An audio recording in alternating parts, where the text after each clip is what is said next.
Well, it's been a quiet week in Lake Wobegon, Minnesota, my hometown. Out there on the edge of the prairie, it's been cold, and that snow that is on the ground is now there to stay, and we're happy about that. The pine trees and the spruce trees have a little decorative snow on them, and butter is selling for $1.89 a pound, and eggs for 89 cents a dozen. They ran out of butter twice this last week, so the baking has begun for Christmas already. People making cookies and the like. They're just a little thin skin of ice on the lake. You don't even want to think about going out there. And the Sidetrack Tap is offering a Christmas punch that they say no sensible person should venture more than 2 coffee cups of it. So we shall see.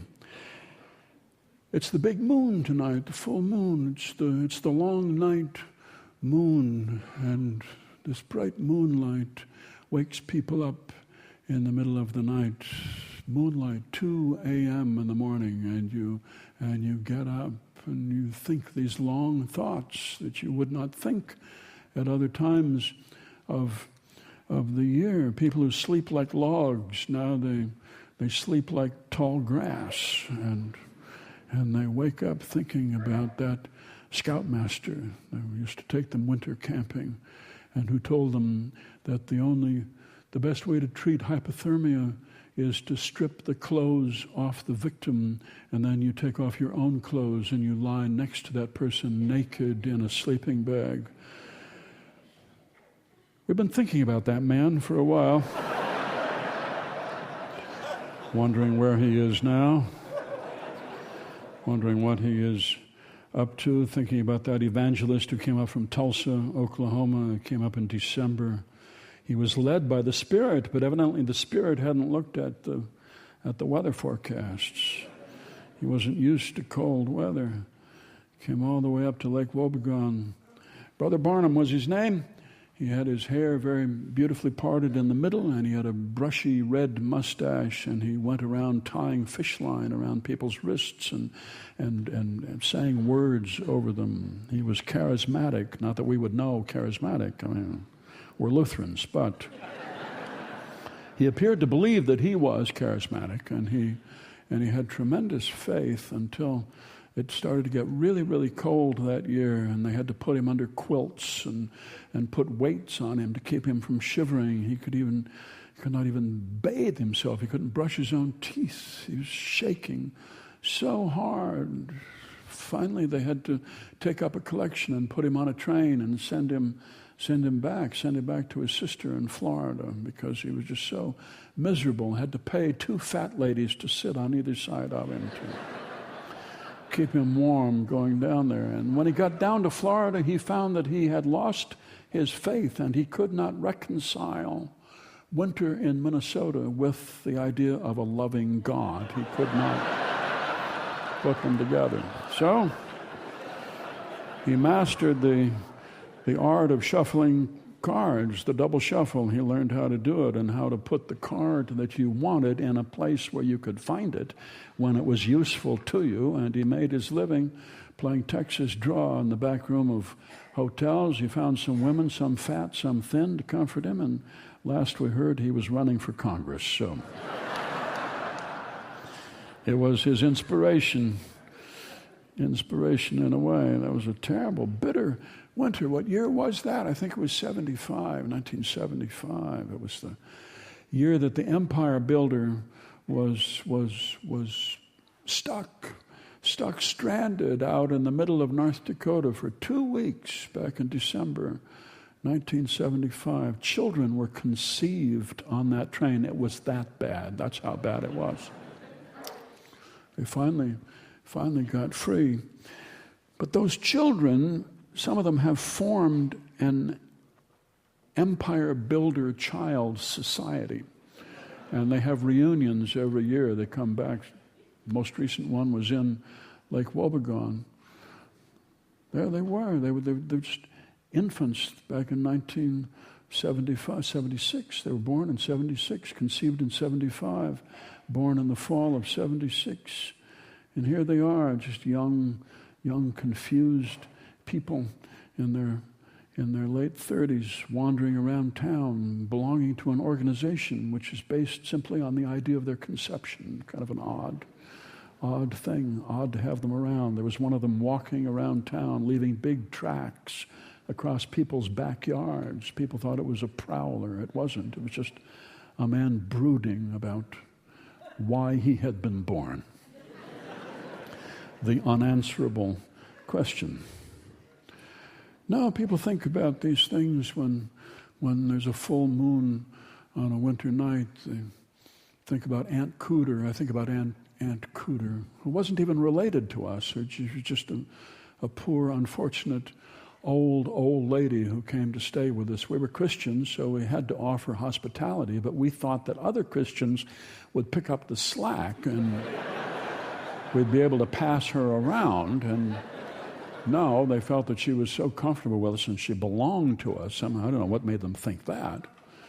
She was a real pain in the wazoo and made you think twice about offering charity to somebody. The needy can be really unpleasant sometimes.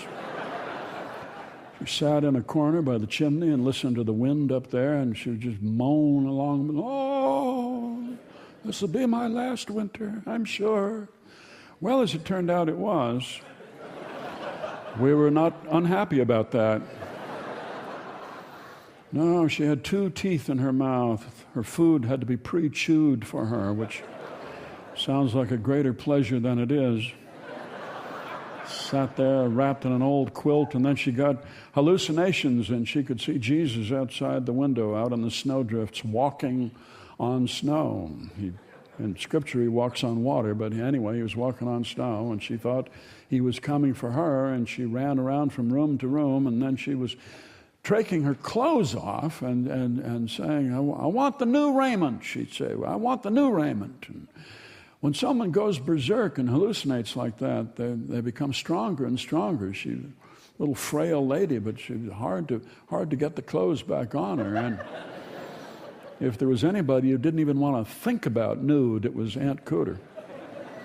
We wrapped her in quilts and put weights on her, and finally we had to tranquilize her, and I guess we over-medicated. It was a large pill, meant for a Percheron, but anyway, it was how she wanted to go. She wanted to go in her sleep, and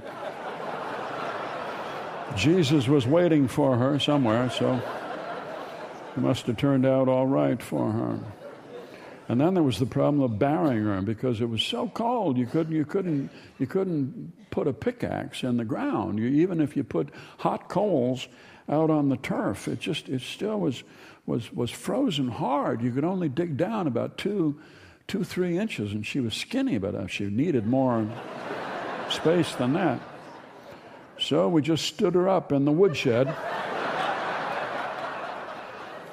leaned her up against the wall, and she seemed content to stay there. Every so often her eyes would fly open, and you'd go out there to get kindling, and she was there looking at you, and you had to try to shut them again. It was a great relief when spring came around. Spring came in, I think, June that year came in. And we're able to put her down in the ground. No, it's awkward when the moon is out like that. Irene Bunsen lay in bed thinking about her marriage. She and Clint had gone down to the Lutheran men's Christmas tree lot to get a tree and resume their argument every year about what kind to get. And she's always wanted balsam, and he's always wanted Scotch pine. So she was arguing for balsam, and he was agreeing with her. He said, fine, that's fine. Well, she said, you don't like balsam, you like Scotch pine. No, he said, I've changed my mind. I like balsam now, the short-needled balsam. That's a beautiful tree. Well, she said, I think we better get a Scotch pine because I don't want you to be unhappy and be moping and moody all through the holiday season, so we'll just get a Scotch. No, he said, here's a balsam right here. And he grabbed it, and he paid for it. And Then she, had to criticize the shape of it and the branches and so on, but actually it was perfect. So she didn't know. She missed that old little engagement she used to have with him. She'd been looking forward to it. She said, well, maybe we get one of each. No. Balsam is all we need. So they took it home, and she prepared to, go on to the next argument. Turkey versus goose. Christmas Eve versus Christmas for the big dinner. But he was perfectly agreeable, whatever she wanted. And she started to wonder what was going on. And she started to suspect that maybe he was carrying on with Darlene down at the Chatterbox Cafe. He's been spending a lot of time over his coffee, and he and Darlene have soulful conversations. And she went down to talk to Darlene, and she said, I just wonder if Clint isn't fooling around on the side. And Darlene laughed, this sarcastic, dismissive laugh, as if Clint were someone who no woman would find attractive enough. And it offended Irene, so that she has been boycotting the Chatterbox Cafe and intends to continue. And Dorothy asked her about it the other day, and how do you explain this? How do you explain this in just a sentence? That you're not going because you're insulted because the waitress thinks your husband incapable of adultery. Well, it's Christmas time. No time to be thinking about that. The living nativity returned to Our Lady of Perpetual Responsibility here this last week, a week ago, last Sunday, actually. They were out there in front of Our Lady Church. They have that enormous creche, with the moving parts. There's one cow that switches its tail, and the infant turns his head and holds up a hand, and the Blessed Virgin bows slightly. But those moving parts have broken, and there is no creche repairman in town, and people come to see this, and they're disappointed that those moving parts aren't moving anymore. And so Sister Arvon decided to have a living nativity and to go out and recruit. She went to the youth group in the Catholic Church and found young people who she could bend to her will. And she found Linda Magandance to be the Blessed Virgin and Karl Schopenhauer to be Joseph. And those were the two, for which you have certain unspoken standards, the BVM and the BVJ, and but in a small town, people know who qualifies for that and who does not. I mean, it all has to do with the V, and that does not stand for victorious.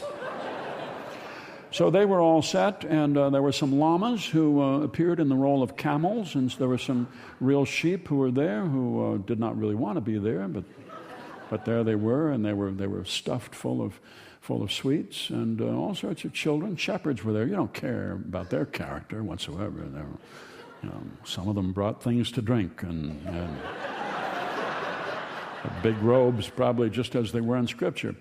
Angels in rhinestones and feathers and so on. It was very festive. It was really, very, very lovely. And people drove up and parked and came in drinking hot chocolate and stood around this scene. The wise men brought gifts of coffee and figs and chocolate and cookies, which the BVM and the BVJ really enjoyed. And it was a beautiful scene. It was a beautiful scene as the sun went down, and people just walked right into the nativity scene. There was no fence or anything. They just walked right in, and they talked to the BVM and the BVJ, and it was lovely until the fire siren went off, and then two of the wise men had to run for it, and some men who were watching as well, and they dispersed, and Sister Arvan was there, and people were wondering, well, how does this end? Where does this end? What's the end of the story? Well, there's no curtain to come down. They're right there in our midst. What's the end of the story? Well, that's something we've been trying to figure out for 2,000 years, isn't it? So finally, Sister Arvan just motioned to everybody to sing. So they sang O Holy Night. That's how it ended.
From Lake Wobegon, where all the women are strong, all the men are good looking, and all the children are above average.